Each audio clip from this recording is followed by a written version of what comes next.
Vas-y, dis-moi. Monsieur Guy le Battant. Guy le Battant, ça va. Moi, j'ai dit Guy le Battant. Effectivement, il vient aujourd'hui à son entreprise pour témoigner devant tous les Ivoiriens. Aussi, imam à Abidjan, spécialement à Bobo, et imam à la mosquée de Babo. Et hier et avant-hier, on a été invités ici pour conférencier à El Makono dans le cadre du Maouloud de la naissance du prophète Mohammed sallallahu alayhi wa sallam. Et donc, depuis hier, j'ai tenté de rentrer en contact avec M. Guigui. Et je suis allé même à son domicile hier, j'ai pris un taxi qui m'a envoyé chez lui à la maison. Mais malheureusement, sa femme m'a dit que non, il était sorti très tôt le matin. Parce que pour lui, c'est un homme qui est tellement au travail, il est acharné. Il est vraiment acharné au travail. Et donc, même le dimanche, il ne se repose pas. Et ça m'a touché également. Et donc, malgré que je suis très fatigué, ce matin, j'ai tenu à le rencontrer avant de rentrer à Abidjan. Et juste pour vous dire, les Ivoiriens, que voilà, c'est un jeune entrepreneur qui est là. Et un entrepreneur vraiment qui est beaucoup talentueux, qui était en Europe. Et il a vu que l'Europe, ce n'est pas la peine. C'était son rêve au début. Et il est parti pour aller se chercher. Mais il a vu qu'il y a des ressources en Côte d'Ivoire. Il y a de la recherche dans notre pays. Et donc, du coup, il est reparti et revenu s'installer maintenant. Et aujourd'hui, avec son programme, quand je regarde sur les réseaux sociaux, à chaque fois quand il fait des vidéos, on voit que ce gars, il est honnête, hein, il est crédible, et puis il travaille. Et moi, je lui envoie des messages pour lui dire vraiment que quand tu es crédible, là, tu es riche. Quand tu es honnête, tu es riche. Mais la richesse, c'est le métier à Abidjan. Voilà, deux plages d'Abidjan, à son sujet, il a dit, il y a des femmes qui sont venues me voir et de prier. Et il faut prier pour moi, pour que mon enfant qui est au bord de l'eau puisse traverser pour aller de l'autre côté, en Italie ou en Espagne.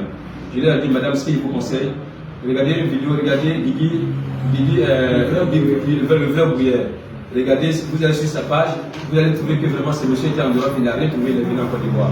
Et même étant donné qu'il est en Côte d'Ivoire, en des années de travail, ce qu'il a gagné, même quelqu'un qui a fait 20 ans, 30 ans en France, n'a jamais eu ça. Voilà, donc, c'est pour témoigner devant tous les Ivoiriens que ce monsieur est un homme travailleur. Je ne peux pas passer ici à moi comme sans venir lui dire bonjour. Voilà, parce que je l'aime.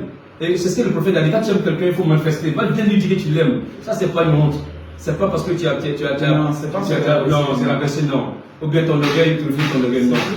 C'est la marque des grands. Et pour s'encourager les jeunes Ivoiriens à travailler, à être très ambitieux, à travailler. La Côte d'Ivoire est pleine de richesses.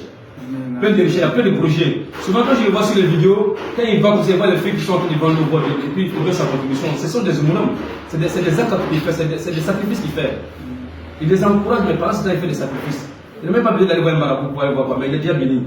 Il est béni, c'est un homme de foi, je l'ai toujours dit, c'est un fervent, il a la foi. Parce que c'est vrai, il a quelque chose avec Dieu. Il a confiance à son Seigneur. C'est pour cela qu'il va tenter sur le terrain. Et donc, tout cela, c'est la confiance d'abord, et puis avoir la foi. Et quand tu as la foi, tu peux progresser. Il ne faut pas le voir un marabout, il faut faire des amours, il faut faire ça, non, non, non. Moi, j'ai toujours dit ça. Il faut travailler. Un homme doit travailler. Et quand tu travailles, ça paye. Il a travaillé, il a payé. Voici sa belle voiture qui est devant la porte qu'elle a. Ça coûte des millions, des vingtaines de millions. Ce n'est pas des voitures de 4 millions, 5 millions. Mais c'est son travail qu'il lui a donné. Voilà. Et donc, je passe ici pour dire, Guigui, vraiment, je suis ton ami de distance, de cœur, et je suis depuis. Dieu merci, moi j'ai eu la chance de te toucher même pas même comme ça. Merci beaucoup. Et merci à toute la Côte d'Ivoire, merci à l'équipe. Et que Dieu fasse progresser mon ami, il fait progresser mon ami. Que Dieu le protège contre les mauvaises personnes. Parce que c'est ça, hein. Quand quelqu'un qui veut travailler, toujours il y a des méchantes personnes qui sont sur son chemin. Il veut le nuire. Il n'aime pas voir les gens progresser. C'est l'Afrique, ça c'est la nature, hein, c'est l'Afrique. Et donc, je souhaiterais que vraiment que Dieu te protège pour tout ce que tu vas faire et qu'il apporte du succès et que toi-même, qui te donne la santé de faire, de continuer la progression et la longévité.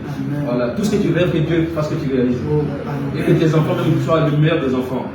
Parce que même votre langue, tu traduis ça à tes enfants. Ça, c'est très très important. Tu sais que tu suis bien. Bon, à ciao. Merci beaucoup. Il a déjà tout dit, je n'ai rien ajouté. Merci de lui. Il y a façon, Moula a dit, même au village, on parle de moi. Il y a même les imams qui me suivent aussi. Je suis content de lui. Merci beaucoup. Merci pour la bénédiction ce matin. Que Dieu te donne aussi longue vie pour que tu puisses aussi voir tes petits enfants. Merci beaucoup. Merci en tout cas. Merci beaucoup. Et puis quand il est venu, il est patient. J'étais occupé dans le bureau. Les gens sont venus me voir. Mais c'est assis, il est patient, il est patient. C'est pas qu'il est venu me demander l'argent, rien. Juste me dit qu'il me suit même et que Dieu me bénisse et que pour faire des prières pour moi. Que Dieu te bénisse. On est ensemble. Ciao, ciao, Eric. Non, ton message ne va pas.